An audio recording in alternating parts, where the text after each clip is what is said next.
Narito po tayo sa face-to-face.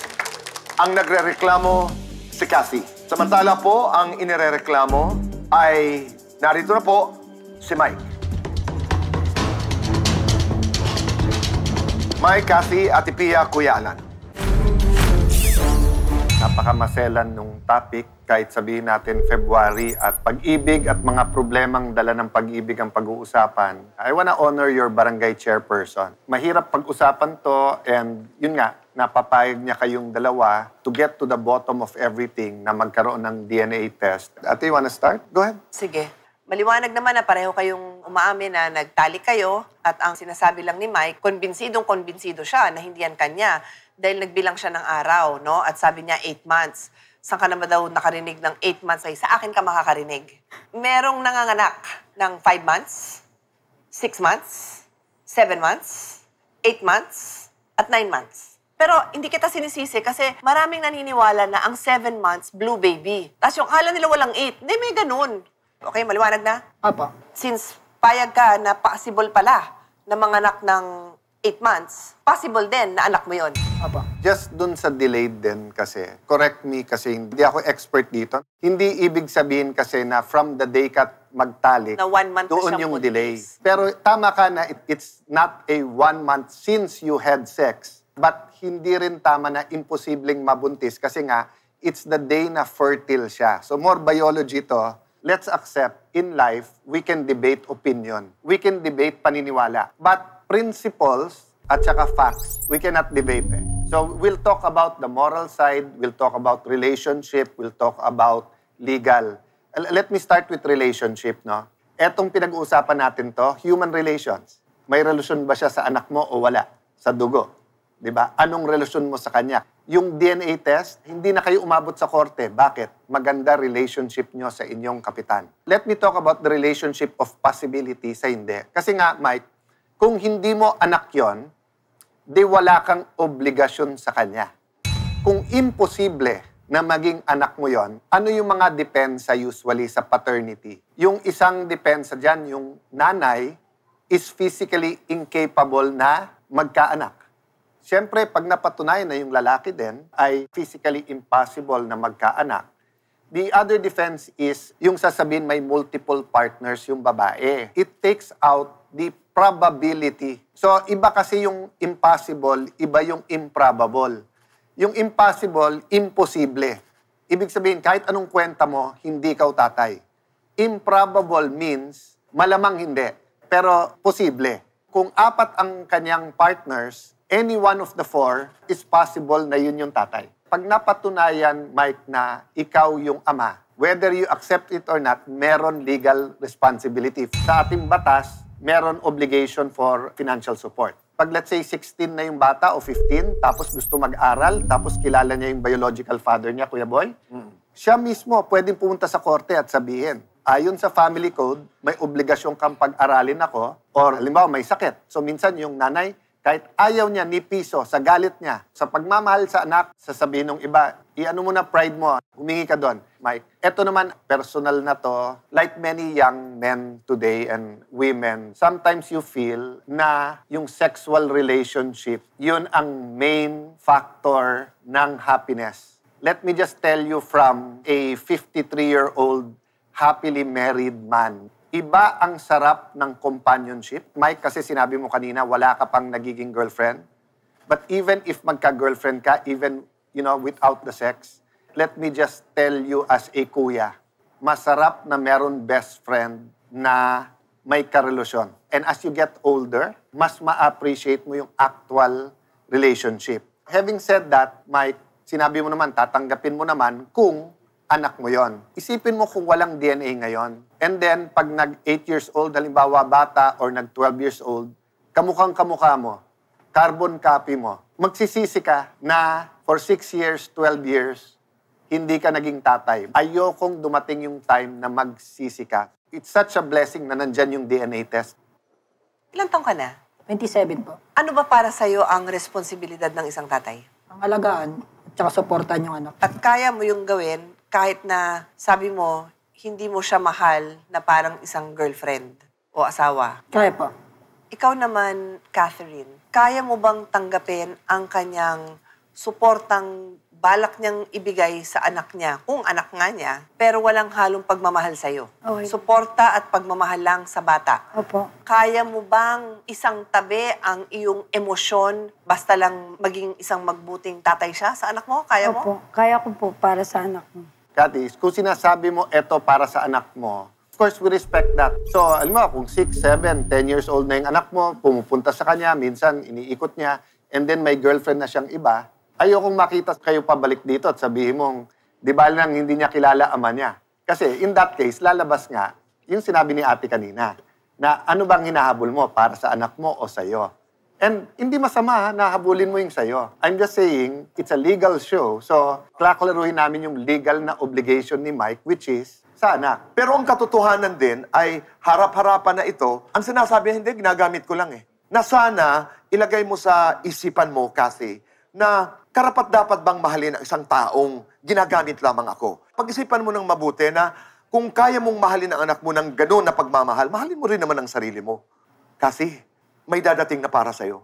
So, Cathy, pagka tinignan natin yung DNA, wala na tong rewind, ah. So, pag lumabas to na siya ang tatay, hindi lang siya may obligasyon, may karapatan din siya. So, for example, yung karapatan na makita man lang yung kanyang anak. Halimbawa, 10 years from now, 5 years from now, may girlfriend siya. O every weekend, pinapayagan mo yung anak mo na mamasyal. O bigla mo sasabihin, ay, may girlfriend ka ng iba. Hindi ko napapayagan yung anak ko na mamasyal sa'yo. So, are you sure gusto mong malaman kung ano yung sinasabi ng DNA? Opo. Because nga, pumayag si Mike and gusto ni Cathy and because si Kapitan John has a good influence sa inyo at nakumbinsi kayo, nagpa-DNA test. Ilalatag ko lang, pinag-uusapan natin isang bata. Sabi ni Cathy, ang gusto ko lang ipaglaban ngayon ay kilalanin ang aking anak bilang anak niya. Ang sinasabi ni Mike, kung anak ko yan, gagawin ko ang aking responsibilidad bilang isang ama. Sa tulong ni Barangay Captain John Pipoy Himenea at ideya niya itong DNA na ito na inaproban yung pareho.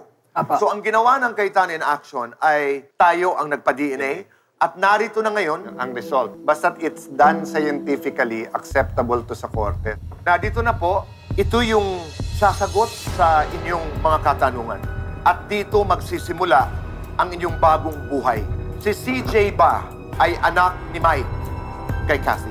Malalaman natin. Before mo buksan yan, ulitin ko one more time. Handa ka ba sa resulta nito? Handa po. So, kung hindi mo anak, hindi mo anak.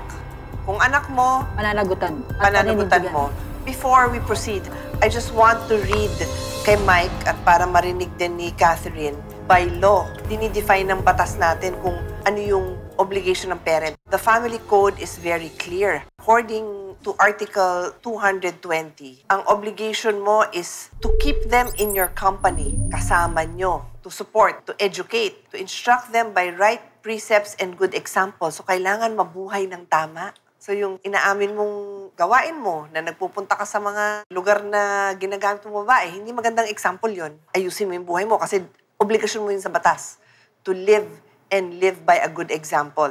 Tapos ito pa, to give them love and affection. Kailangan handa ka na nagbibigay siya ng love sa anak mo, hindi sa'yo. To give advice, companionship, and understanding. At marami pang iba. Nakasil pa talaga, confidential. Hindi mo mababasa dito na si Mike ang ama. Ang mababasa natin is yung probability. At sabi ng ating korte, kung may probability ng 99.9%, yun na yun. Tanggap ng korte na ayan ang ama. Pag binasa ko ng less than 99, edi mukhang hindi. Pwedeng i-prove pa ng ibang evidence na ikaw talaga. Pag 99.9 to, Walang duda. ikaw na talaga.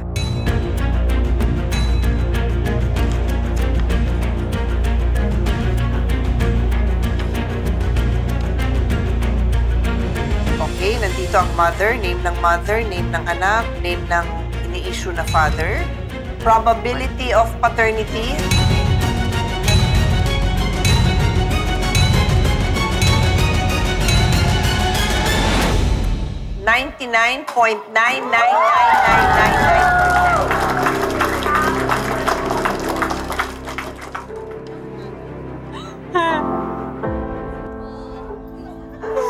Mabigat na responsibilidad yan, kaya ako'y nagbibigay sa'yo ng suportang moral ngayon dahil nung buntis siya, hindi mo napaghandaan yung sarili mo na kakaanak ka. Ngayon, bigla-bigla, alam mo nang may anak ka. And believe ako sa'yo na sinabi mo, paninindigan mo yan kung malaman mo anak mo yan.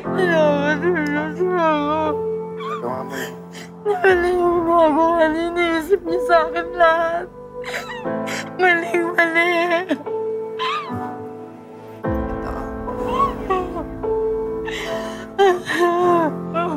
Alam kong parang tsunami na biglang gumanon sa'yo, di ba? Kasi nga, before you heard ate say na 8 months pwede, and then yung delayed, parang imposible. So I know there's so much to take in sa inyong dalawa.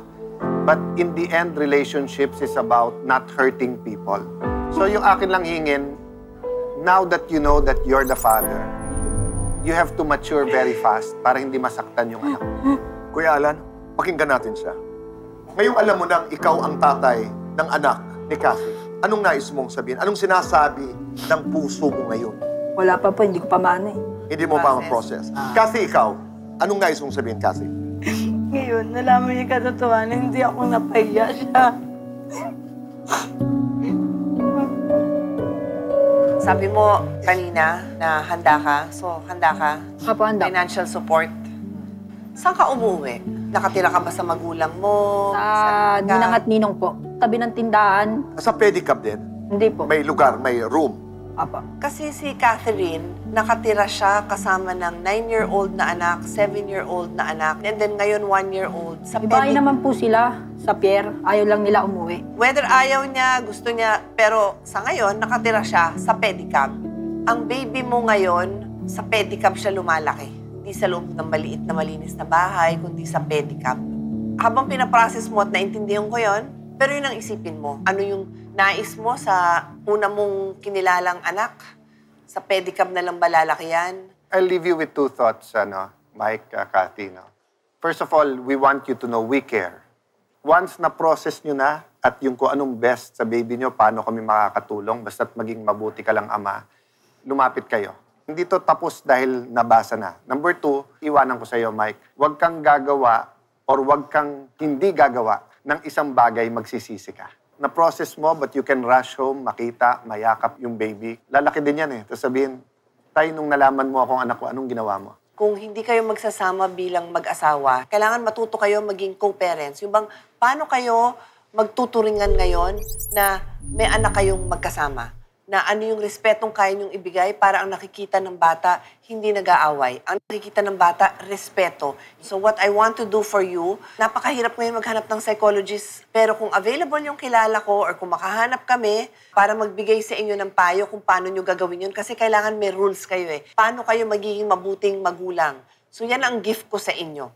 Para matuto kayong maging magulang sa isang bata kahit hindi kayo magkasama, kahit wala kayong pagtitinginan o yung isa may pagtitingin, yung isa wala. Count us in. Cayetano in Action bilang kaibigan na tutulong sa inyong dalawa in the best way we can to raise. This is a very special journey to discovering paternity of the child, CJ. Maraming salamat po. Magbabalik ang Cayetano in Action with Boy Abunda.